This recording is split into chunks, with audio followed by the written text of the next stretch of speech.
What started as a personal side project had become the king of PC gaming. The adventure game genre consistently topped sales charts led by the husband and wife run developer Sierra Online. With their signature personality, charm, and puzzles, Sierra's games delivered high-quality content across a range of franchises. However, even though they were graphical games, the user input was still just text. Other, smaller developers were beginning to innovate with the brand new technology of the mouse, which allowed for more intuitive interaction between player and screen.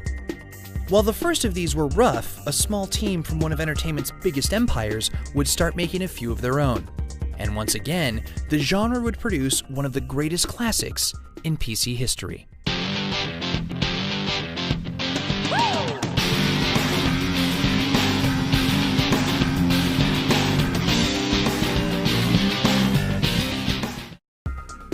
Lucasfilm Games was the interactive division of George Lucas's ever-expanding media behemoth. In 1987, employee Ron Gilbert decided to make an adventure game that parodied the teen slasher craze sweeping movie theaters at the time. A meteor crashes near a scientist's house, which forces him to kidnap cheerleaders to suck out their brains. Why? Because. The game was called Maniac Mansion.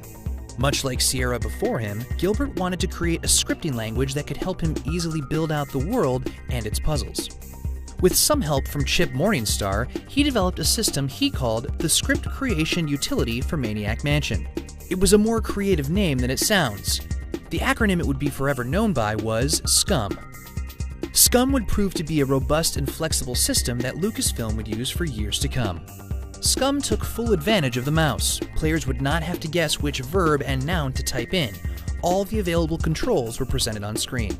All they had to do was click on the action and then on the object. This attention to intuitive gameplay went further into the design as well. Gilbert nearly eliminated player death in the game altogether. Death made sense in more reaction-based games and didn't really have a need to be in a puzzle game. Gilbert's deathless approach was much more accessible to newcomers.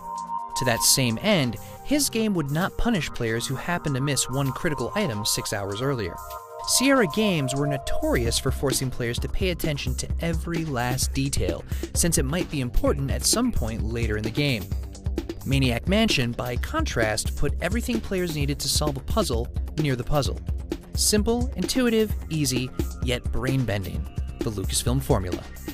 And Gilbert had one other idea, to take away interactive control for brief periods to show other parts of the world. Since these interludes cut away from the player to show scenes of action, Gilbert called them cutscenes.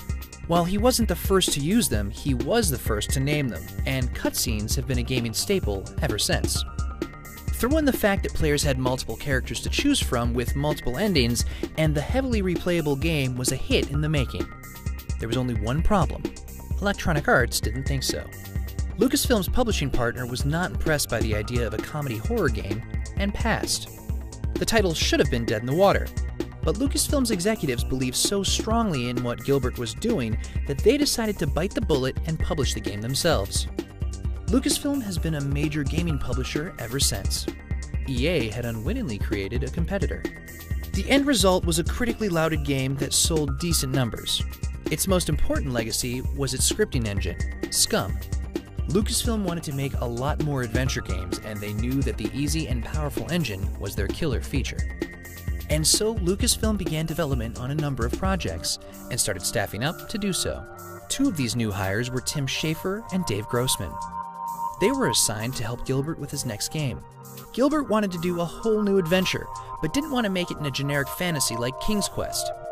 He had a better idea. Pirates. Outside of Disney theme park rides, nobody really did anything with pirates, which made them fertile ground for exploration. So we set Schafer and Grossman to work building out the actual maps, puzzles, and dialogue. And immediately, one thing became clear. The two guys were comedy gold. Like Maniac Mansion, the pirate game was supposed to be lighthearted.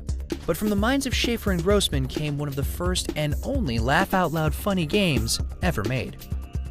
To make a monkey wrench, players had to find a wrench and a monkey. One puzzle required an actual red herring.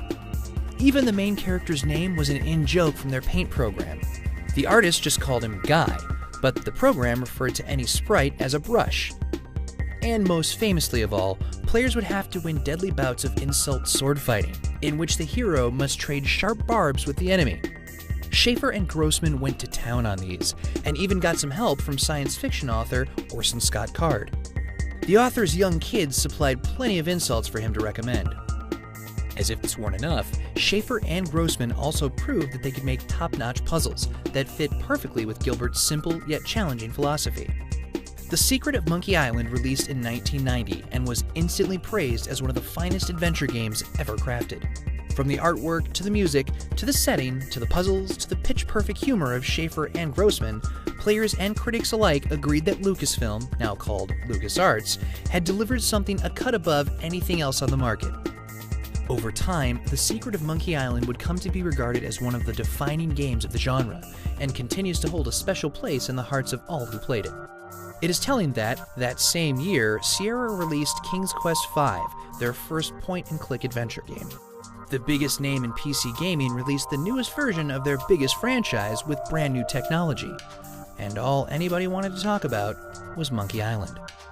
If there was one lingering question, it was, just what was the secret of Monkey Island? The game in no way involved a secret on Monkey Island. Gilbert, Schaefer, and Grossman claim that they know the answer, but can't reveal it, for fear of the monkeys. While Sierra continued to be successful for the next few years, the adventure genre belonged to the rebel SCUMM at LucasArts. 1991's Monkey Island 2: LeChuck's Revenge was considered a more than worthy follow-up to the first game. It introduced an audio engine, iMuse, which allowed for dynamic music changes with smooth transitions. It meant that the game sounded like it had a much bigger soundtrack than it actually did, and set the trend that all other games would follow in the years to come.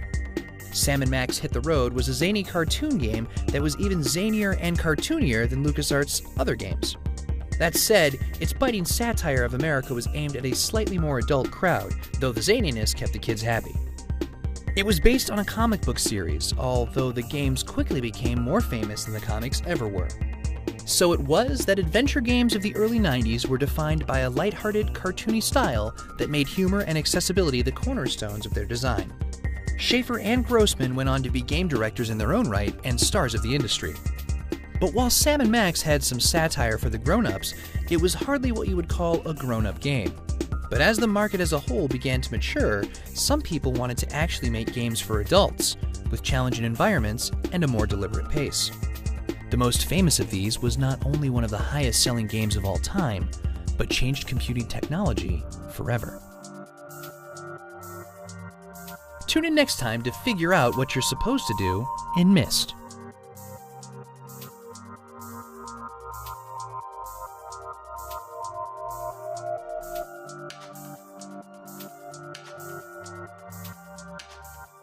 What's up, everyone?